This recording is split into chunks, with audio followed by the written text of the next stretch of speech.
Hi there, Randy Green here. You are listening to a Whole Project podcast, and this is the 2025 timeline forerunner material or a podcast series, and we are in podcast number 2. I suggest you listen to podcast number 1 to get the sequence of information, but as always, people do what they want to do, tapping in and out of information just to see and scratch the surfaces and not getting the full picture. But this is how it goes. These are the times that we are living in, right? So to make it short and sweet, and I'll promise it will be short and sweet because we're not going to have 45 minutes of information every time. That's a little bit too much. All considering that I am getting ready to create the course material that we are in need of in the 2025 timeline material and processes that we are beginning to get ready to take part in. I was going to say something different, but sometimes Danish brain, English language, a little bit of a crash there, especially when I'm thinking, when I am talking. So what is the 2025 timeline? And that is the good question. What is to be understood there? And I touched ground with it in podcast number 1, but let me put it in a different perspective in this one. We have had or are in the end of a 100-year cycle. And ever since the hijacking and we got the planetary hierarchy to try and administer the different races here and humanity as such, and what was left of the original solar system, humans now embedded into this organic vessel and were enslaved, and all of the things that we know, which people are still talking about and are looking at humans as being part of the hamster wheel and the changes that we are heading towards. And that means humanity and our awakening process. 100 years ago, the planetary hierarchy understood that whatever had been going on were coming to an end. And even though it has been made as if they were here to assist humanity, the majority of the planetary hierarchy were lunar monads, as it is described in the Bailey material, Alice A. Bailey material. And this is the foundation of most of what you perceive as New Age and the type of spirituality that's been around for quite some time, until we kind of got the opposition of it in the Keylontic sciences, which were from the Syrian Bees and their perspective of things. And there is no doubt that the Syrian A's and the Syrian Bees have been fighting each other for quite some time, including the different groups that were here. The Syrian Bees were mainly here during the time of Atlantis, whereas the Syrian A's were part of the reseeding after Atlantis. So you can kind of figure out that the Syrian A's felt that they were a little bit better equipped to do their fourth cycle after the fall of Atlantis, since the Syrian Bees had failed tremendously during the time of Atlantis, right? Anyways, the Syrian Bees were supposed to come back in this cycle with redoing their Atlantean mistakes, and the Syrian A's were supposed to redo their mistakes that led to the fall of Atlantis. So we can't really point fingers and say who is to blame and who is not to blame and who is right and who is wrong and what have you. But we do know that we have had a huge influence of the Syrians in different ways and forms, also within Buddhist teaching systems that are based upon what we call the White Elder strand of the Syrians, which is an even older group than the Syrian A's and Syrian B's, because the Syrian A's and Syrian B's arose after the timeline event. Anyways, we are just leaving it at that. But point being is that the planetary hierarchy were put in place to administer our reality field under the hijackers, trying to build a bridge between humanity and the hijackers, and under some kind of agreement that the hijacking would only last for so long, and then they would go and leave, and the top brass of that group were, of course, the Dracos, not the Draconians. The Draconians are an eighth dimensional race that were produced in the Orion system, so that's something else. But the Dracos are what we call the original reptoid races that are not always just seen as reptilians. These are mainly whatever we have seen as reptilians inside this system are part of the Orion system. So again, we need to understand the differences between the different groups and races that have been present here.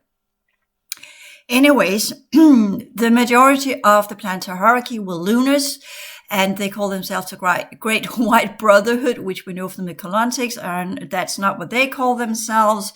They call themselves the Guardian Alliances, and we have had this kind of a little bit, or should we say to a large degree, when we study the Balaam material, it's very cloaked, it's very unclear, but we must also remember that it began in 1925 in the 100-year symposium, where they decided that humanity was supposed to wake up. And we also know that that plan got heavily jeopardized in the 1950s with the incoming races from, for instance, the Orion system. That also had a huge play in the fall of Atlantis anyways. This is just a repeat of the cycles. This is the problem. Even though we kind of have an issue that is going on for 65,000 years ago or 25,000 years ago, what have you, it keeps repeating itself until we could say the karma has been played out, until what was at stake, the unfinished business, the stupidities, has reached a completion. And that completion is either that the ones that have made the mistakes have then regressed to such a degree that they are beginning to go into evaporation, which kind of take care of the problem, right?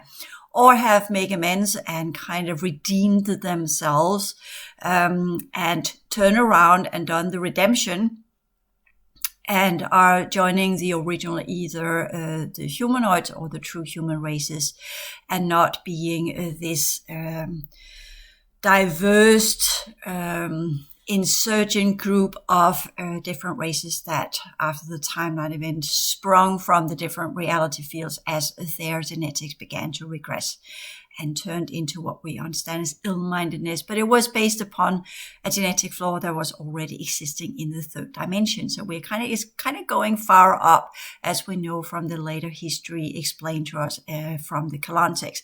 Not that the Colontics are saying the entire truth, because it's always about who is talking, who is telling the story, and from which historical point of view, the winner, the loser, the ones that want to take over, the ones that want to get rid of the other guys, and these kind of things. History is always fabricated for its purpose, and we know that that's a fact. So we can't say either one of them are truer than the other, but we can say they are from two different Syrian factions that have had an interest in the human race, so to speak, due to the mental field that is mainly based upon Syrian genetics, which I explain in the whole transition material and the course material there, including where the Pleiadians fit in and what they participated in to try and undo the effects of the timeline event. But when we reach the 2025, that is where the 100-year cycle under the attempt to awake humanity is up. So that was supposed to have happened in 2025. We were supposed to be on top of the game. We were supposed to be part of whatever was going on with what we kind of had the whole process leading up to the stellar activation cycle, which the Syrian Beast took care of, along with other within the Guardian Alliances and that group.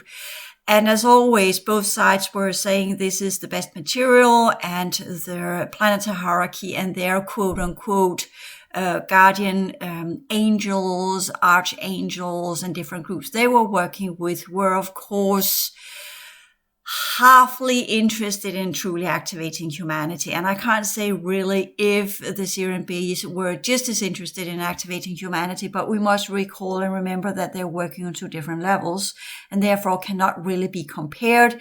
If we could say that the planetary hierarchy had been working on the mental field of humanity and not just the emotional field, which were their part to develop along with the Pleiadians, then we could have said, well, that was kind of the same, but it wasn't, because the Syrian bees were began to put in the context for the mental field. But due to the polarity forces and, in my point of view, not really looking into the big root of the problem.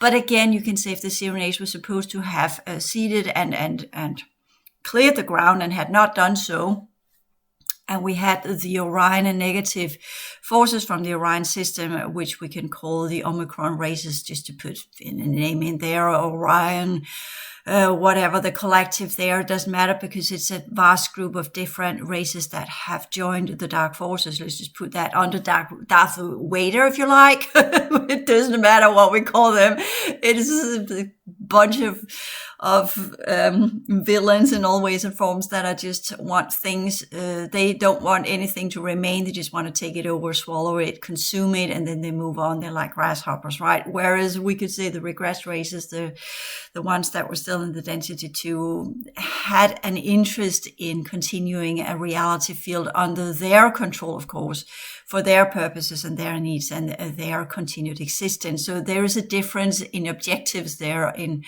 With the dark forces, they are just coming in, consuming everything and turning into wasteland of nothingness, whereas the others are trying to keep it going, but of course on a complete control of them. So that's the difference in the MO of the bad guy, so to speak. Anyways, there are so many different groups that it doesn't really matter to focus on that one.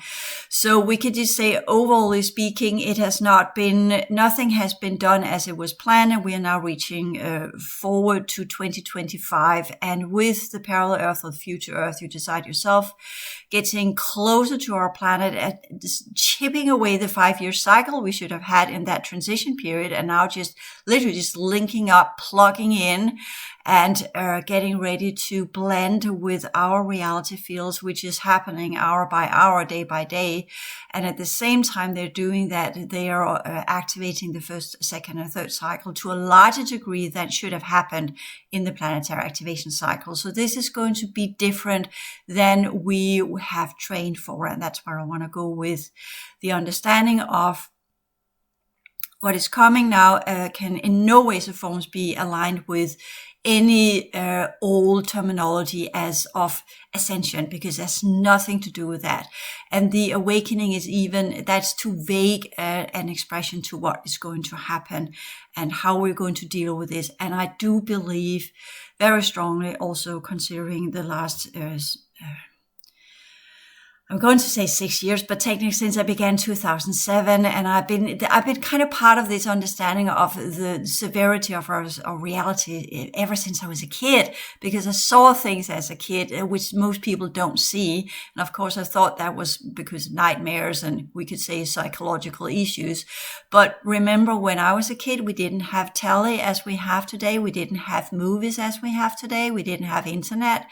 So if I was just making that up, considering the books I was reading, doesn't add up. So I was seeing stuff which are in movies today, by the way, which is interesting. But I was seeing it as a kid. So without having what we could say, as psychologists would say, well, it's because you've been seeing this and then subconsciously submerge or emerge in dreams or in kind of day-to-day dreaming, or they don't really work with visions, do they? As in kind of seeing things that are not there, of which we know from now.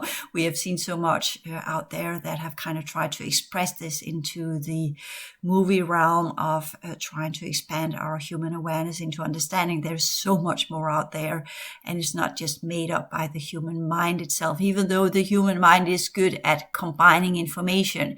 And today it's even more difficult because, at least I could say as a kid, I have no grounds for this imagery that my brain is creating, because I haven't seen it anywhere. I haven't encountered it anywhere. It's not in the books I'm reading, because I didn't read these books when I was a kid. So therefore, it cannot be there. It cannot be made up. So where does it come from? Asking a legit question.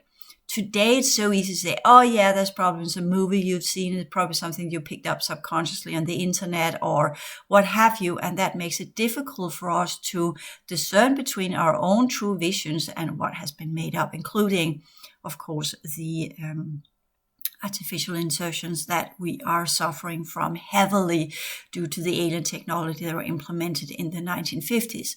So we are here talking about, we are in a more difficult scenario and a difficult environment, psychological environment today than we were 100 years ago, for instance. Because 100 years ago, if you had visions of creatures from the dark worlds, you would know these are visions of creatures from the dark worlds. Plus, it was allowed to have visions, you could have with visions. Today, you just kind of, that's subconscious material. That's just some kind of neurological disorder, some kind of pathological makeup. That's that genome that's creating that false vision or what have you. So today, everything is explained somehow with sciences and just debunking it, literally saying it doesn't exist. So we are in a different environment where we must self-investigate what is actual visions, what are actual information from other timelines, what have we picked up subconsciously, what is inserted into our brains, and what is holographically altered in our minds to make us perceive a specific thing, which wasn't the case 100 years ago. Yes, there were prohibiting technologies, which are some of the things that we need to clear out to get out of the fourth cycle, heavily connected to our emotional field. But when we talk about the mental field, that is the new journey that we are embarking on. And that's the forerunner material where we begin to look into, okay, what does it demand of us mentally and psychologically speaking? I know many of you, when we talk about mental health, we are kind of saying that's the psychology of it, but I'm deliberately dividing these two things because the psyche is technically connected to the emotional field, the body itself, and the processes that the body and the psyche are having. That's the psychosomatic link. And then we have the mental field in itself, which is, as I explained, based upon Syrian genetics, whereas the body and the emotional field are connected to the Pleiadian technologies and sciences. So we're having two distinctively different systems in the human form, which we know, that's why it's called the central nervous system in the brain. And we have the endocrine system and the heart and the peripheral nervous system. And these are two distinctively different systems, including the somatic system that goes with the body. So this is, yes, it links up to the brain, but they are connected to different parts of the brain.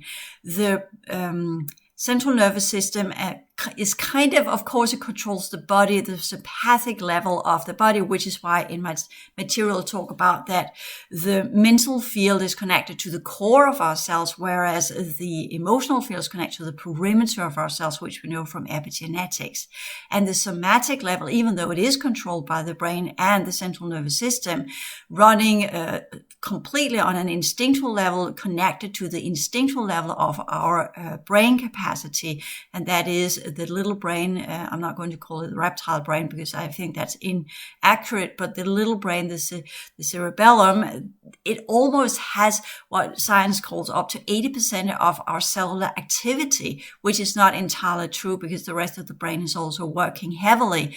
But the cerebellum has really active neurons that are controlling the sympathetic level of our, that's all of the things that which we are not in control of. So that's the core of the cells.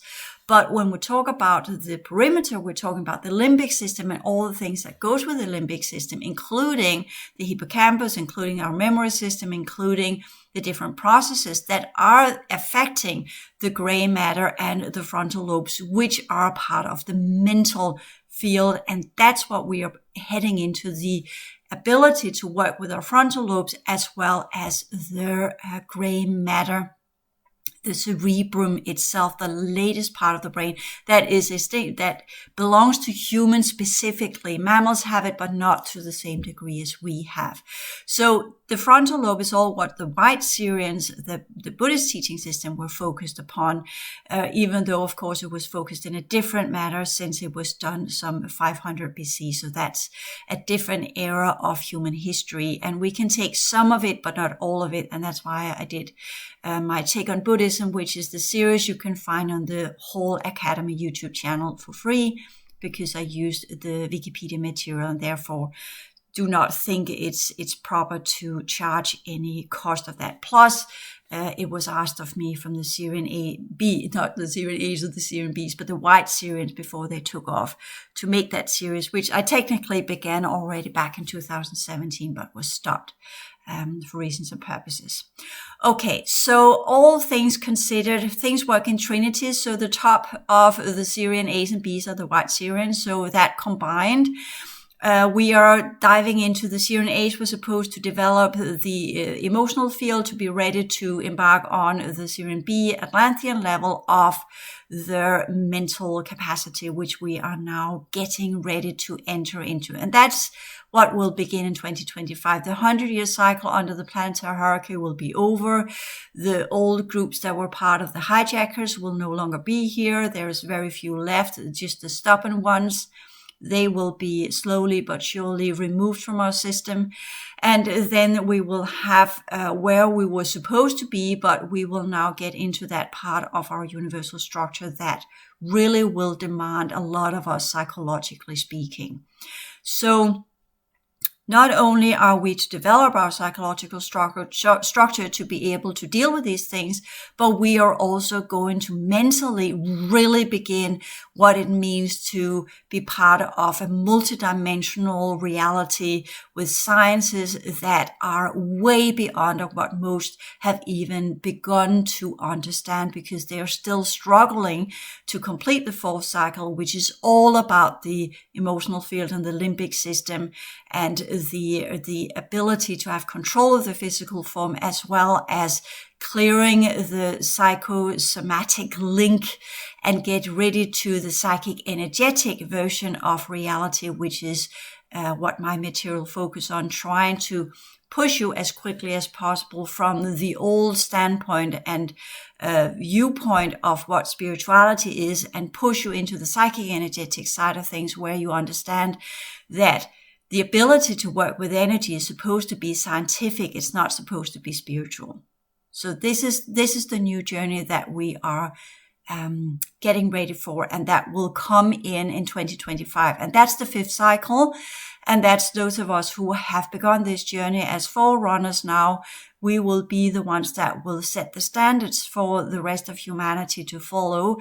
That is, those who can and those who have a mental field that can activate on these levels of reality. The rest will, of course, complete their fourth cycle in the ways and forms that they can, with whatever remains in the fourth cycle, networks and grid works, which they will use to the best of their abilities to complete their karma and their cycles and what they need to understand to be ready to move on. So with that one set very vaguely, because I'm not going to paint any pictures for anyone, I'm just saying that the old cycles of our planet, due to the planetary activation cycle, is probably not where I want it to be. All considered that the ones that ran the fourth cycle are gone. So that means that it's now free floating with whatever remains in it, and it has nothing that maintain it. It has nothing that controls it. It has nothing that takes care of it, other than the ones that are in the middle of it. So that's going to be their awakening potential to deal with what comes their way and to understand what that is, and psychologically be able to deal with that. And that's the preparation for the challenges that are in the fifth cycle. So with that one said, thank you for listening in. Until next time, take care.